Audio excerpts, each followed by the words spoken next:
வணக்கம். நம்ம சேனலுக்கு தொடர்ந்து ஆதரவளித்து கொண்டிருக்கும் நல்ல உள்ளங்களுக்கு நன்றி. கங்கனா ரணாவத் அவர்கள் பகிரங்க மன்னிப்பு கேட்டிருக்காங்க. விவசாயிகள் அந்த வேளாண்மை சட்டங்களுக்கு எதிராக அவர் கருத்து கூறியதற்கு ஏன் இப்போ இந்த திடீர் மன்னிப்பு? விவசாயிகள் அங்கே இருக்கக்கூடிய வேட்பாளர்களை அடித்து விரட்டி கிராமத்தில் உள்ளே விட மாட்டேன்னு சொல்லி அங்கே இருக்கக்கூடிய முதல்வர் வேட்பாளர் சைனி அவரே போன ஞாயிற்றுக்கிழமை 3 கிராமத்துக்கு போகிறாரு. 2 கிராமத்தில் அவர் உள்ளேயே விடலை. அதுவும் குறிப்பாக பார்த்தீங்கன்னா பிஜேபிக்கு போன ரிப்போர்ட்டு ஏதாவது பண்ணுங்க, இல்லைன்னா சிங்கிள் டிஜிட் தான்ட்டாங்க. என்னங்க சிங்கிள் டிஜிட்டானா? ஆமாம், கண்டிப்பாக ஒரு 50 தொகுதியில் ஜெயிக்கணும், எப்படியாவது 40வது வந்துட்டால் கூட சுயேட்சையை வச்சு மேக்கப் பண்ணிடலாங்கிறது தான் பிஜேபியோட பிளான். பிஜேபியோட பிளான் இப்போ என்ன? கண்டிப்பாக அவங்களுக்கு மெஜாரிட்டி வராதுன்னு தெரியும். மெஜாரிட்டி இல்லை, ஒன்றுமே பண்ண முடியாதுன்னு தெரியும். அவங்க என்ன நினைக்கிறாங்க, எப்படி ஒரு 40 எட்டிடுவோம், 30-40 எட்டினா கூட 10 சுயேட்சைகள் நிறைய பேர் வருவாங்க, விலை கொடுத்து வாங்கணும்னு இப்போவே பணம் ஏகப்பட்ட விஷயம் ரெடியாக வச்சுருக்காங்க. பிஜேபி எப்படியும் பண்ணும்ல. அதாவது இந்த தேர்தல் முடிஞ்சு வாக்குப்பதிவு நாள் அன்னைக்கு அங்கே அதாவது 3-4 பேர் கண்காணிப்பில் கொடுக்கப்பட்டது. பணத்துக்கு ஒருத்தர், அதை வச்சு ஆளை வச்சு மிரட்டுறதுக்கு ஒருத்தர், இன்னொன்று ஏற்கனவே அந்த தேர்தல் முடிஞ்சோடனே பேச்சுவார்த்தைக்கு ஒருத்தர், 3 பேரை நியமிச்சிட்டார் மோடி. அதாவது வாக்குப்பதிவு என்னைக்கு ஆச்சோ அன்னைக்கு நைட்டே சுயேட்சை வேட்பாளர்கள்லாம் பேச ஆரம்பிச்சிருவாங்க. எப்படியாவது ஹரியானாவை தக்க வைக்கணுங்கிறதுல பிஜேபி ரொம்ப குறியாக இருக்குது. அப்படிப்பட்ட சூழ்நிலையில் கங்கனா அவர்கள் விவசாயிகளுக்கு எதிராக பேசியது, அப்போ பேசிட்டு இன்றைக்கி பகிரங்க மன்னிப்பு கேட்க வேண்டிய அவசியம் என்னென்னா, ஒன்றும் இல்லைங்க, உள்ளேயே ஓட்டு கேட்க போக முடியல, விவசாயிகள் போராட்டம் அந்தளவுக்கு போயிடுச்சு.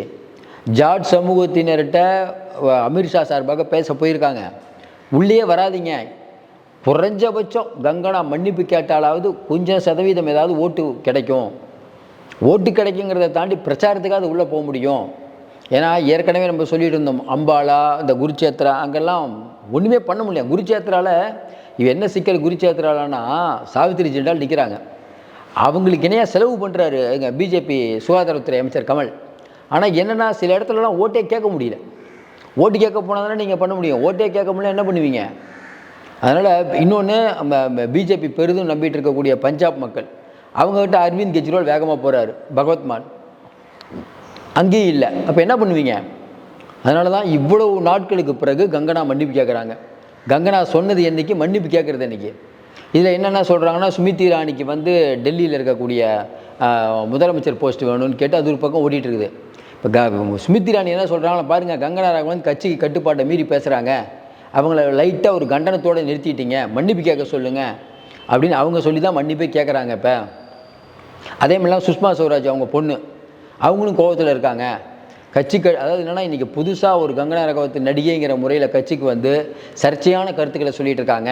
ஆனால் அந்த அம்மா சொல்கிற கருத்துக்கள் ஆர்எஸ்எஸ்க்கு உடன்பாடு, ஆர்எஸ்எஸ் உடைய கொள்கையை அப்படியே பிரதிபலிப்பாங்க கங்கனா அவர்கள். அவ்வளோ விஷத்தை கக்குவாங்க வாயில். ஏன்னா அந்தளவுக்கு தான் அவங்க பேச்சு, கடந்த கால பேச்செல்லாம். எப்படியோ ஜெயிச்சிட்டாங்க. இப்போ என்ன சிக்கல் அப்படின்னா, இன்றைக்கி இருக்கக்கூடிய நிலைமையில் சுஷ்மா நம்ம ஸ்மிருதி இரானி ஜெயிச்சிருந்தால் பரவாயில்ல, அவங்க ஜெயிச்சிருந்தா இவங்க சவுண்டெல்லாம் அடங்கியிருக்கும். அவங்க தோற்றதுனால லைம் லைட்டில் இல்லைன்னா அந்த இடத்த இவங்க ஃபில்லப் பண்ணுற பார்க்குறாங்க. ஏன்னா ஏற்கனவே டிவியில் நடித்து புகழ் பெற்றவர், அவர் ஒரு மினிஸ்டராகவும் இருந்தாங்க.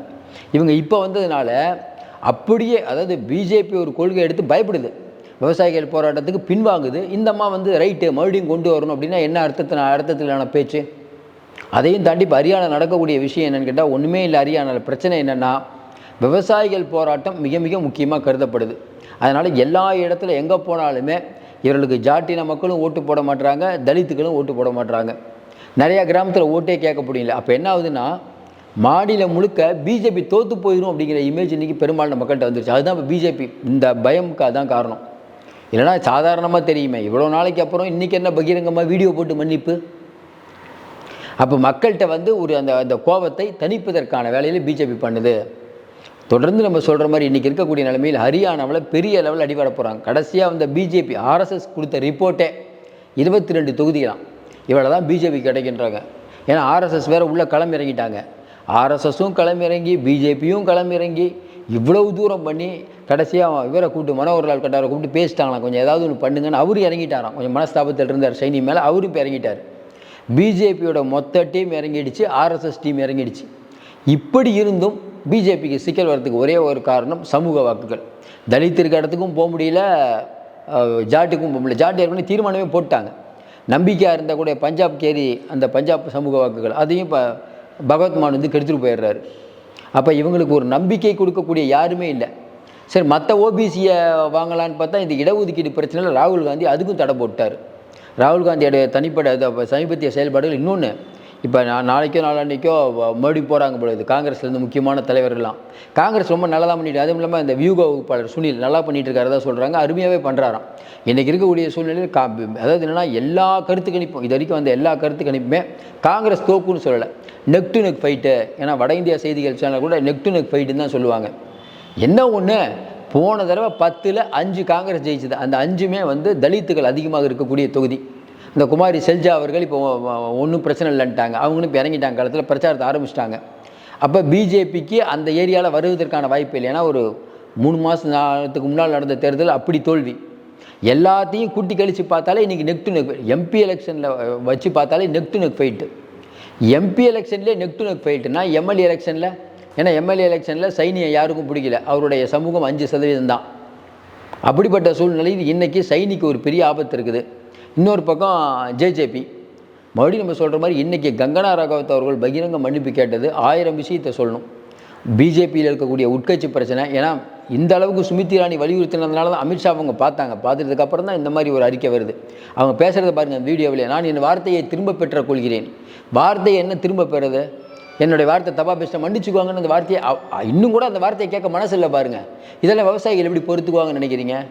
பிஜேபி பெரிய ஒரு அடியை சந்திக்கிறதுக்கு இன்றைக்கி பாருங்கள் ஹரியானா தயாராகி விட்டது. பொறுத்திருந்து பார்ப்போம். மீண்டும் சந்திப்போம். நன்றி.